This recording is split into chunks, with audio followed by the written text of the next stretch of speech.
अस्सलाम वालेकुम दोस्तों, आज हम बात करेंगे रूलर और स्टेटस बार पे।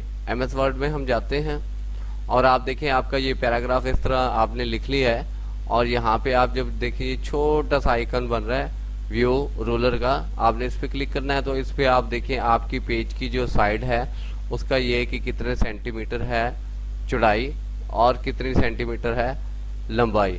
इसको हम वर्टिकुलर रूलर कहते हैं, इसको हम हॉरिजेंटल रूलर कहते हैं। और ये जो नीचे है जहाँ पे पेज आ रहे हैं इसको हम स्टेटस बार कहते हैं। यहाँ से हम अपने पेज को अपनी मर्जी से साइज कर सकते हैं। आप देख सकते हैं कि आप अपने पेज पर जितना चाहे सेंटीमीटर आप इसको कर सकते हैं। Thank you for watching my video. Allah Hafiz.